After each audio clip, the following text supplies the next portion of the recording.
ওই খিচুড়ি রান্না হলে দিয়ে হয়ে গেল, নিয়ে তারপর আমার ঠাকুমা হাঁড়িটা নিয়ে গেল। আমার ঠাকুমা মাঝে নিয়ে আমাকে বললে আমার ঠাকুমা যে হাঁড়িটা আজার করে মেজে রেখে দিস ধুয়ে।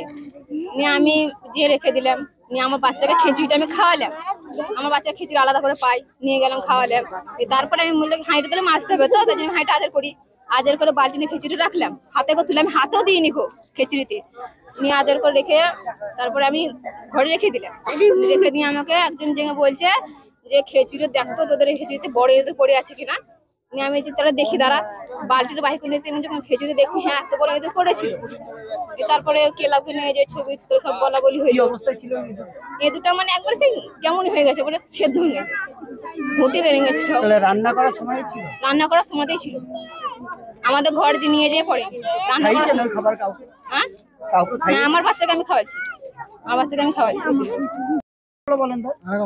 খিচুড়িটা খাওয়ালাম বাচ্চাকে নিয়ে গিয়ে স্কুল থেকে, দিয়ে বাচ্চাকে খাওয়ালাম। দিয়ে অনেকটা ছিল সেটা আমি খেলাম।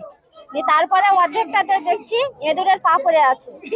সেই বাচ্চা সেই এঁদুরের পাটা সবাইকে নিয়ে এসে দেখালাম, বলছে হ্যাঁ এটা এঁদুরের পায়ে পড়ে আছে। দিয়ে এবার আমি ওটা দেখার পর গ্যাসের ট্যাবলেট খেয়ে নিয়েছিলাম আগেই, দিয়ে এটা অসুস্থ হয়ে যাওয়ার মতনই। পরে পুরোটা দেখছি হাঁড়ির মধ্যে পুরো এঁদুরটাই পড়ে আছে হাঁড়ির মধ্যে। দিয়ে ওটা সবাইকে দেখালাম, ওটা অনেক বাচ্চা খেয়ে নিয়েছে, ওরা খেয়ে অসুস্থ হতে পারে ওই বাচ্চাটা সবাই। আপনার ভয় হচ্ছে?